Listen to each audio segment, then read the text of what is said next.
Bonjour tout le monde. Aujourd'hui, en cette édition BookTube, on va dans l'arrière-scène de chez notre coiffeuse. Donc, l'arrière-scène de la coiffure, du monde de la coiffure. Ce livre de Manon Lambert, Nos miroirs, vos histoires. Regardez comme c'est beau. Nos coiffeuses ici avec le miroir. Et en fait, c'est vraiment un livre très, très intéressant. Manon nous amène derrière le miroir pour nous parler un petit peu de comment ça se passe pour les coiffeuses. Quand nous, on va s'asseoir dans la chaise, puis on se fait jouer dans les cheveux, puis ça fait du bien, puis on parle à notre coiffeuse, puis notre coiffeuse nous parle.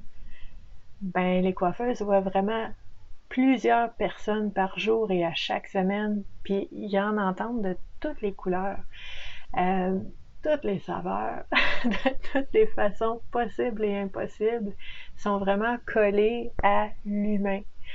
Donc, ça a été vraiment intéressant d'avoir ce point de vue-là. Je suis consciente que c'est le point de vue d'une coiffeuse, de Manon Lambert. Je sais que chacun peut vivre une expérience différente en tant que coiffeur, en tant qu'être humain, c'est normal, mais de pouvoir avoir cette expérience de Manon, c'est vraiment intéressant. Et dans ce livre-là, en fait, il aborde tellement de sujets parce que euh, ces coiffeuses-là entendent tellement parler de plusieurs sujets. Les gens se confient souvent à leur coiffeuse. Donc, on a vraiment dans ce livre-là des bonnes nouvelles, des moins bonnes nouvelles. Elle va nous parler dans ce livre-là de l'instinct maternel. Elle nous parle de grossesse interrompue. Elle nous parle d'annonces de grossesse. Elle nous parle du cancer. Elle nous parle d'histoire d'amour. Elle nous parle de séparation, de divorce. Elle nous parle de différentes fêtes, quand c'est le party dans le salon, qu'on s'amuse, que c'est vraiment le fun pour tout le monde. Elle nous parle aussi, il y a une section sur vraiment le harcèlement sexuel. Donc, elle a appelé ça les mains trop longues. Donc, l'inceste, les violences sexuelles, le viol, les agressions sexuelles. Elle nous parle dans ce livre-là des deuils, les deuils, les défis. Elle nous parle du suicide. Elle nous parle des gens qui refont leur vie complètement, qui partent à l'aventure, qui refont leur vie. Elle nous parle des mariés, hein, les mariés, la bridezilla, qu'on dit en anglais, qui est vraiment stressé, qui veut que tout soit parfait, puis la coiffeuse est là, puis elle essaie de faire son travail. Ah! Donc, c'est vraiment, vraiment beaucoup d'humour, vraiment beau dans ce livre-là. Beaucoup de moments très touchants aussi.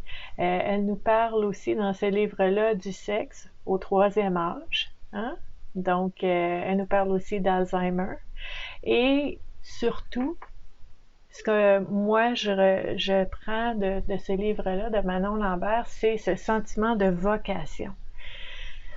De vocation, de pouvoir offrir quelque chose, oui, de physique au niveau des cheveux, mais aussi de très, très, très moral, humain, de pouvoir être là, d'être présent, d'être accueillante devant ce que la personne vit, puis d'être devant soi, devant le miroir, mais de sentir qu'on a quelqu'un avec nous aussi. Donc, c'est un petit peu ce qui ressort. Puis, je vous dirais, j'ai beaucoup aimé le fait que Manon écrit ce livre-là en écrivant comme elle parle. Hein? Ça va être écrit tu sais, puis ça va être écrit j'ai jamais vu ça, une affaire de même. Qu'est-ce qu'on fait à cette heure? Puis c'est vraiment écrit comme ça.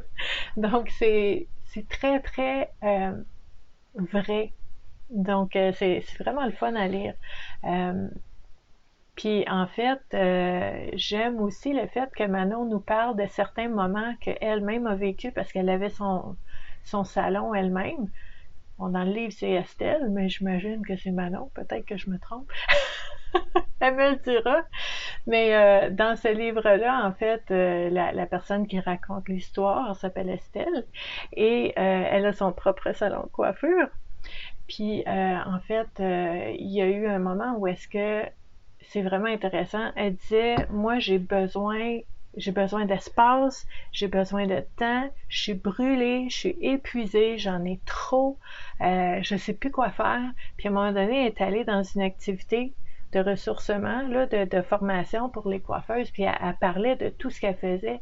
Jeune maman avec les enfants, avec son propre salon de coiffure, elle a tant d'employés. Puis là, elle regardait les personnes autour d'elle qui faisaient «Ah! » Puis elle s'est dit « Oh mon Dieu, j'ai peut-être raison d'être épuisée comme ça. » Puis là, on dirait ça prend un coup, puis c'est encore plus lourd. Puis finalement, quand quelques-unes de son équipe de coiffeuses, il y a des coiffeuses qui ont quitté, puis elle était déçue, mais en même temps, elle dit, bon, ça me fait moins de responsabilités, c'est moins lourd, j'ai plus de temps dans mon horaire. Puis elle dit, ben c'est ça que j'ai demandé dans le fond.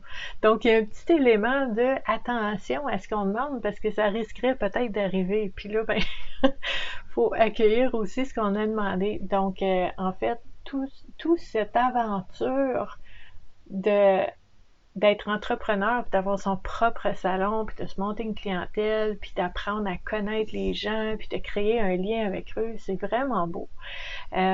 Puis je vais vous lire certains extraits ici que j'ai fait ressortir, que je trouvais vraiment beau. Donc, elle pose la question, tu sais, quand elle est épuisée, là, puis qu'elle en a trop à faire, elle dit « Qu'est-ce qui nous pousse à tant vouloir nous dépasser? Est-ce que c'est le jugement des autres, le besoin d'avoir leur admiration, leur amour, et la limite, elle est où? J'avais beaucoup de travail, je n'avais aucun droit de me plaindre. Est-ce que j'étais victime de mon succès? » Puis ça, je sais pas pour vous, mais c'est un questionnement qu'on peut avoir hein, de temps en temps. De dire, OK, j'ai voulu que ça fonctionne, mon idée, ma vision, puis là, ça marche, puis là, j'ai épuisé. Qu'est-ce que je veux vraiment? De quoi j'ai besoin? Sous quelle forme? Qu'est-ce qui se passe exactement? Puis de se poser ces questions-là pour faire le point, c'est vraiment important. Il y a une partie dans ce livre-là qui m'a particulièrement touchée aussi. Il y a beaucoup d'éléments touchants, vraiment des beaux moments et des moments difficiles pour les gens. Mais il y en a un, là, ouf! Oh mon Dieu! Je suis très empathique, je me suis mis à sa place, puis oh my God, ça doit pas être facile. Donc, dans la section où est-ce qu'on parle de cancer, c'est écrit « Une fois le shampoing terminé, la moitié de ses cheveux étaient tombés au fond du lavabo. J'avais mal au cœur d'en voir autant. La tristesse a envahi tout mon être. J'étais déchirée entre la peine et l'impuissance. C'était la première fois que j'avais à couper les cheveux d'une cliente qui avait eu des traitements de chimio et j'étais pas préparée à affronter une telle situation. Aucune formation n'est donnée dans les écoles de coiffeurs pour nous outiller à faire face à des cas comme ça. Ça devrait obligatoirement faire partie du programme. Peut-être que ça changera à l'avenir, mais ouf, ça doit pas être facile à vivre, ça. Puis, en fait, dans ce livre-là, je veux juste faire un petit parallèle, OK? Parce que j'ai lu ce livre-là, moi, en ayant l'intention et l'impression que je suis en train de lire l'expérience d'une personne.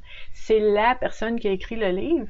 Je ne vais pas commencer à faire des copier-coller puis à me dire absolument tous les salons de coiffure, c'est pareil, absolument toutes les coiffeuses se sentent de la même façon. Je lis l'histoire d'une personne, puis ça a été vraiment magnifique à lire. Drôle, j'ai ri, j'ai eu les larmes aux yeux, j'ai ri pas mal. Mais en fait, ça m'a fait penser personnellement à mon expérience quand je vais chez la coiffeuse. Et j'en ai eu quand même plusieurs dans ma vie. J'ai 44 ans maintenant. Je suis très fidèle, mais des fois, des déménagements puis des choses comme ça, des fois, il faut changer.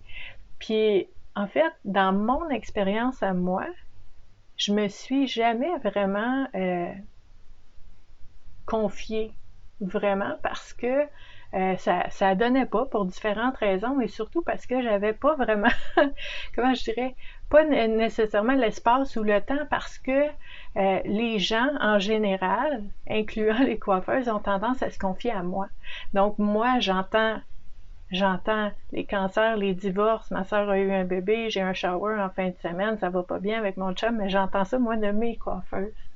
Donc je trouve ça intéressant d'avoir comme c'est les deux côtés du miroir, c'est vraiment beau.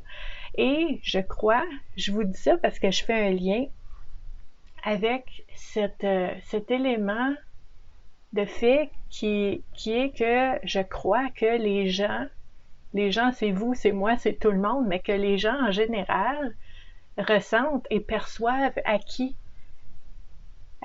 il peut se confier et vont apprécier et prendre les devants pour pouvoir vraiment ventiler, s'alléger, ça fait du bien. Puis peut-être que le fait justement de voir sa coiffeuse régulièrement ou pas si régulièrement, mais qu'il y a comme une espèce d'aura d'accueil et de non-jugement et d'écoute, ben, ça fait du bien.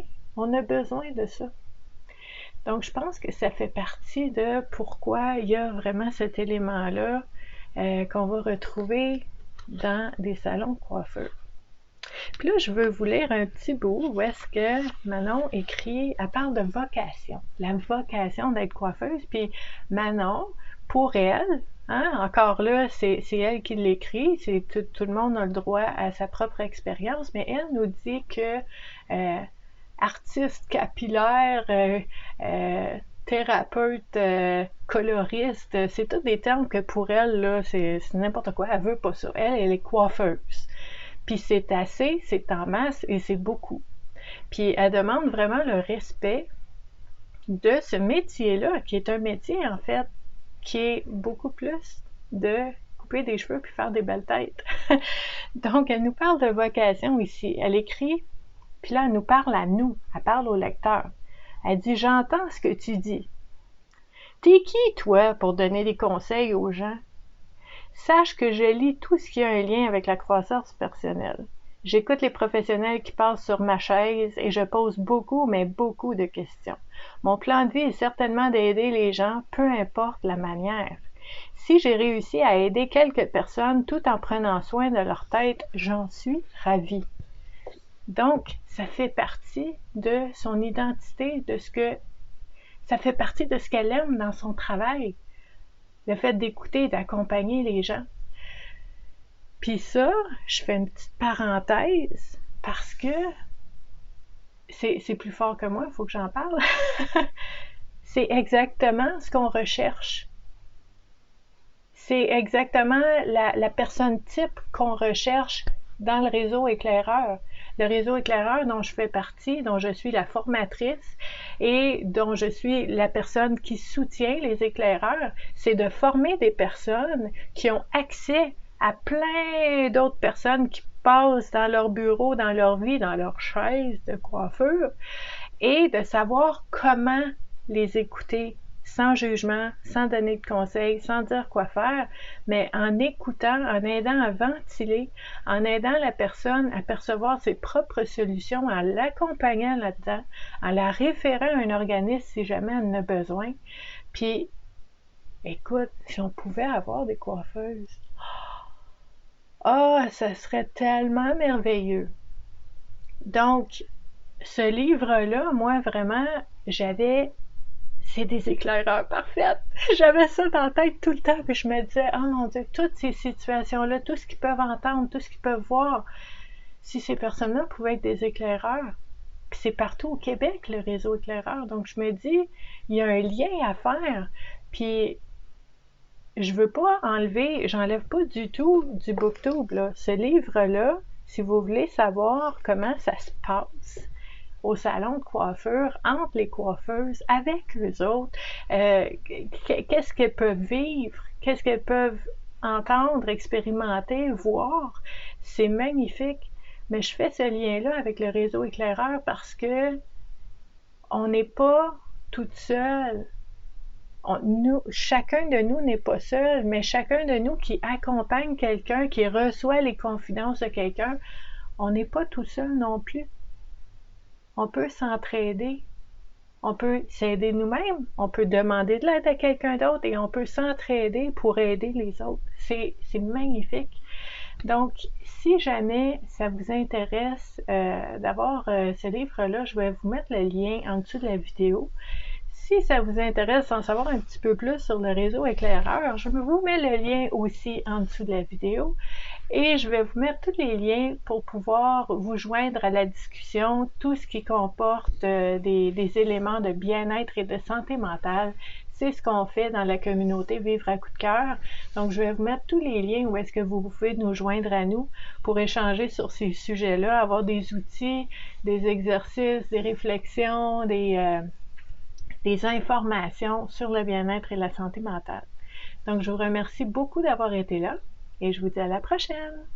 Bye!